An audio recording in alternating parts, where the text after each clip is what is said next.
Sir CUT 2025 के application forms आने से पहले हम लोगों को कौन कौन से डॉक्यूमेंट्स हैं जिनको बनवा के रख लेना है, जिससे लास्ट मोमेंट में जो दिक्कतों का सामना हम लोगों को करना पड़ता है उनसे हम लोग बच पाए। तो उसी पे कंप्लीट में ये वीडियो लेके आप सभी के लिए आ गया हूं। तो वीडियो को ढंग से देखना जिससे आप सभी के सारे डाउट्स हैं वो दूर हो जाए और इजीली आप लोग सारी चीजों को अच्छे से समझ जाएं। तो चलिए शुरू करते हैं और जानने की कोशिश करते हैं। तो मेरे पीछे आप सभी को काफी लिस्ट नजर आ रही है कि कौन कौन से डॉक्यूमेंट्स आप सभी के लिए इंपॉर्टेंट है, जिनके बारे में आप सभी के पास चीजें होनी चाहिए। और सबसे इंपॉर्टेंट चीज मैं ये बोलूंगा कि बेटा ये चीजें आपकी खुद की होनी चाहिए। ऐसा ना हो कि सर हम लोग किसी का भी भर रहे हैं, वो चीजें हमारा ना हो। सबसे इंपॉर्टेंट चीज क्या है कि आपके पास एक मोबाइल नंबर होना चाहिए। अब मोबाइल नंबर क्यों होना चाहिए? क्योंकि आप लोगों के पास एक ओटीपी आता है जब आप लोग रजिस्ट्रेशन की प्रोसेस करते हो उस दौरान।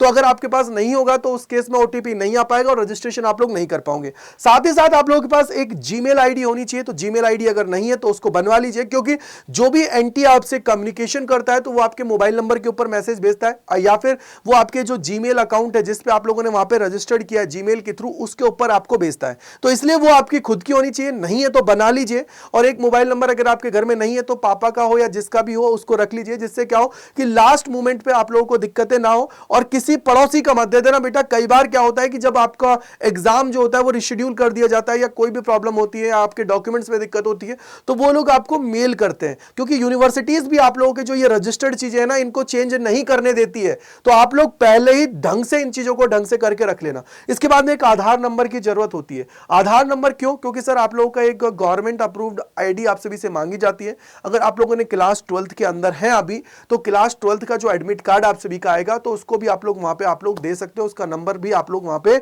सबमिट कर सकते हो, कोई दिक्कत की बात नहीं है। देन इसके बाद में क्लास 10th और 12th की मार्कशीट। अगर आप लोग 12th के अंदर हो तो कोई प्रॉब्लम नहीं है। जब आप लोग पास हो जाओगे तब आप लोगों का सारा डेटा वहां पे आप लोग क्या कर पाओगे, भर पाओगे।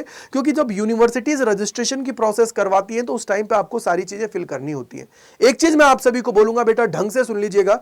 अगर आपके आधार कार्ड में या क्लास 10th का जो आपकी मार्कशीट है उसके अंदर अगर डिफरेंस है तो उसको अभी सही होने के लिए दे दो, क्योंकि एंड मोमेंट पे क्या होता है यूनिवर्सिटीज एडमिशन कैंसिल कर देती हैं आप सभी का। चाहे आपने 800 में से 800 स्कोर क्यों ना हो किया हो, वो लोग क्या करते हैं चेक करते हैं। अगर डॉक्यूमेंट्स में अगर प्रॉब्लम आती है तो वो आप लोगों को भैया क्या करते हैं वहां पे एडमिशन भी कैंसिल कर देते हैं। तो आप लोग याद रखिएगा जब भी आप लोग फॉर्म भर रहे हैं तो उस टाइम पे क्लास 10th की जो मार्कशीट है उसमें जो डेटा है आपका उसके अकॉर्डिंग भरना है। यानी कि आपका खुद का नाम या पापा का नाम या आपकी डेट ऑफ बर्थ है, जो भी चीजें हैं वो उसके अकॉर्डिंग आप सभी को भरनी है, क्योंकि बाद में यूनिवर्सिटीज एफिडेविट है वो नहीं लेती है। दिक्कतों का सामना करना पड़ सकता है आप सभी को। अगर दिक्कतें हैं तो आप लोग उनको अभी सुधरवा लीजिए, जिससे एंड मोमेंट पे कोई दिक्कत ना हो।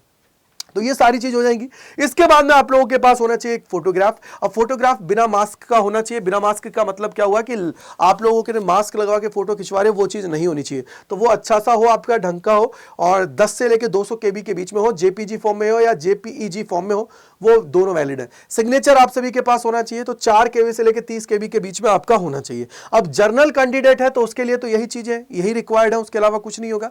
लेकिन बहुत सारे बच्चे ऐसे होते हैं जो रिजर्व कैटेगरी से बिलोंग करते हैं, तो उनके पास उनका सर्टिफिकेट होना चाहिए। जैसे अगर मान लीजिए ओबीसी एनसीएल से बिलोंग कर रहे हैं, एससी एसटी ईडब्ल्यू एस से अगर आप लोग बिलोंग कर रहे हो तो उसके लिए आप लोगों के पास अपना सर्टिफिकेट है वो होना चाहिए, और 50 KB से लेके 300 KB के बीच में होना चाहिए। अब यहां पे मैं एक चीज बोलूंगा बेटा, आपको पहले ही चेक कर लेना है कि क्या आप लोगों की जो कैटेगरी है वो सेंट्रल लेवल पे आती है नहीं आती है, क्योंकि स्टेट लेवल का सर्टिफिकेट वैलिड नहीं होता है। इन यूनिवर्सिटीज में एडमिशन लेने के लिए सेंट्रल लेवल जो सर्टिफिकेट होता है वही वैलिड होता है। तो आप लोगों को ये चीज चेक कर लेनी है।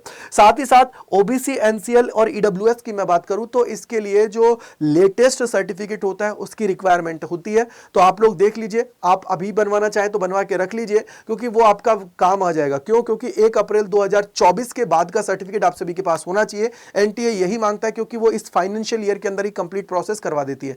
तो अगर वो आपके पास है तो ओके, पुराना है तो भैया अभी बनवा लीजिएगा। दूसरी चीज, जब दिल्ली यूनिवर्सिटी एडमिशन प्रोसेस कराती है तो वो क्या करती है 1 अप्रैल 2025 के बाद का मांगती है। तो आप लोगों को ध्यान रखना है कि अभी आप लोग बनवा के रख लीजिए, लेकिन जब दिल्ली यूनिवर्सिटी के लिए भरो तो उस टाइम पे नया दोबारा सा बनवा लेना, लेकिन अप्रैल में बनवाना। क्यों? उसके पीछे पीछे का रीजन ये है क्योंकि ये वाला जो आपका है वो 1 साल के लिए ही वैलिड होता है अगर ओबीसी, एनसीएल और ईडब्ल्यूएस की बात कर रहे हैं तो ये दिमाग में अच्छे से डाल लीजिएगा मेरे भाई, क्योंकि बहुत इंपॉर्टेंट चीज बता रहा हूं, क्योंकि ये सारी चीजें मैंने देखी है। जब बच्चों के एडमिशन कैंसिल होते हैं ना, बहुत बुरा लगता है। क्यों? क्योंकि वो चीजें जो आपके हाथ की चीजें जिनको आप लोग कर सकते हो, पेपर में मार्क्स कमाना वो अलग बात है, क्योंकि वो आपके हाथ की बात नहीं, क्योंकि आपने परफॉर्म किया। लेकिन ये डॉक्यूमेंट्स तो आपके खुद के हैं ना, इनको पहले बनवा के रख लो जिससे कोई दिक्कत ना हो, और जब फॉर्म फिलिंग की प्रक्रिया हो तो इजीली आप लोग सारी चीजों के कर पाए।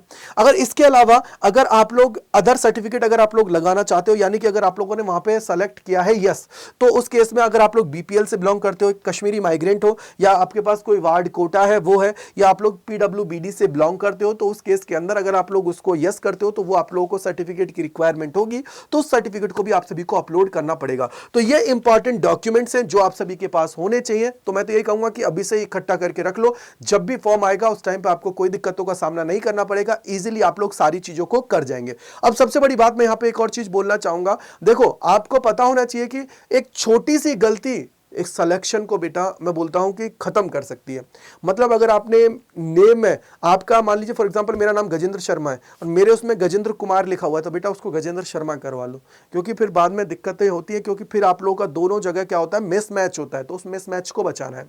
समझ में आ गया होगा। दूसरी चीज मैं आप सभी को यहाँ पे बोलना चाहूंगा, देखो अब आपका हर साल कॉम्पिटिशन इंक्रीज हो रहा है। 2022 के अंदर पेपर ईजी था, उसके बाद में अब पेपर का लेवल अच्छा आने लगा है, और 2025 की उम्मीद यही है कि पेपर एक स्टैंडर्ड पे पहुंच जाएगा। तो उसके लिए आप लोगों को मेहनत करने की जरूरत है, और मेहनत बेटा जी जान करके लगा के आप लोगों को करनी है, क्योंकि यही टाइम है, यही जो लास्ट टाइम है, इसको यूटिलाइज अगर कर लोगे तो सिलेक्शन लेके एक अच्छी कॉलेज के अंदर पहुंच जाओगे। और आपको तो पता है दिल्ली यूनिवर्सिटी के अंदर एलएसआर जो है उसके अंदर तो 49 लाख रुपीस तक का पैकेज लग रहा है। तो अपने आप में यार आईआईटीएन को नहीं मिलता है इतना बड़ा पैकेज, तो वो आपको अगर मिल रहा है तो आप उसका फायदा उठाइए। आई होप कि आप लोग इसको समझ रहेंगे। तो उसके लिए मेहनत करने की जरूरत है, और मेहनत करने के लिए सबसे बेस्ट प्लेटफॉर्म है अड्डा 24/7, जिसके ऊपर इस दिवाली पर्व के ऊपर आप सभी को दिया जा रहा है 53% का ऑफ।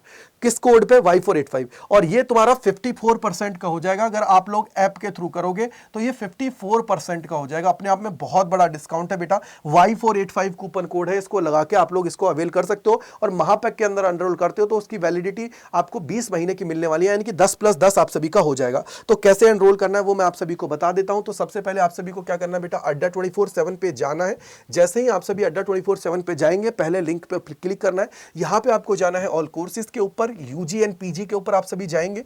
देन यूजी के ऊपर क्लिक करेंगे, सीयूटी यूजी। तो यहां पे देखो महापैक है साइंस, कॉमर्स, आर्ट्स, जिस भी स्ट्रीम का आप लोग जाना चाहते हो आप जाके एनरोल कर सकते हो। फॉर एग्जांपल अगर आपको आर्ट्स में जाना है तो आर्ट्स में जा सकते हो। लेटेस्ट बैचेस ये है आप सभी के लिए। आप खुद देखोगे कि बेटा यहां पे आपको कितना मिल रहा है, 53% का ऑफ मिल रहा है इन बैचेस के ऊपर। इन बैचेस से ही पढ़ के 100% टाइलर्स निकलते हैं। तो ये देखो 53% आप सभी को ऑफ मिल रहा है। आपको वैलिड कब तक है? 12 महीने के लिए 53% है, 422.06 का है। तो अगर आप लोग चाहते हो तो इसको अगर ऐप के थ्रू जाते हो तो 1% और एक्स्ट्रा आपको मिल जाएगा, तो आप लोग उसका फायदा उठा सकते हो। दूसरी चीज, अगर आप लोग चाहते हो कि सर हम तो महापैक के अंदर एनरोल करना चाहते हो तो महापैक के अंदर भी जा सकते हो। तो ये देखो एक है बुक का, एक है विदाउट बुक का। तो आप चाहे कॉमर्स, आर्ट्स जिसके भी हो उस पर जाके आप लोग क्लिक करेंगे। ये है तुम्हारा विद बुक है बेटा, बिना बुक का भी ले सकते हो। देखो यहाँ पे क्या करना है, बिना बुक का लेना है तो बिना बुक के क्लिक करोगे, और यहाँ पे देखोगे 5999 का है, लेकिन इतना भी नहीं देना है। मैं तो ये बोलूंगा Y485 कूपन कोड लगाना है। अभी देखो कितना है, 50% है इस वाले कोड पे, DW50 पे। लेकिन आपको तो मैं बोलूंगा भाई का कूपन कोड लगाना, जिससे देखो आप सभी को ये कितना मिल जाएगा, 53% का मिल जाएगा, और 5639.06 में आप सभी को ये बैच मिल जाएगा। तो जाइए एनरोल करिए, क्योंकि इससे बेहतरीन मौका नहीं है मेरे भाई। और आपको अगर मैं कह रहा हूं तो कुछ तो बात होगी कि ये महापैक लेने का बेनिफिट तो होगा। तो चलिए मिलते हैं इस प्रकार के और वीडियोस में, जाके एनरोल कर लीजिए, फायदा उठा लीजिए, क्योंकि देखो लास्ट 5-6 महीने बचे हैं, इनमें तैयारी जबरदस्त तरीके से करनी है कि जिससे सिलेक्शन हो जाए। और सिलेक्शन जब एक बार हो जाएगा ना तो फिर मजे ही मजे हैं। तो कमेंट सेक्शन के अंदर जरूर बताइएगा अगर किसी भी डॉक्यूमेंट्स के अंदर कंफ्यूजन है, कहां से बनवाना है, तो वो भी मैं आप सभी को बता दूंगा। Thank you and bye bye to all, God bless you सभी को।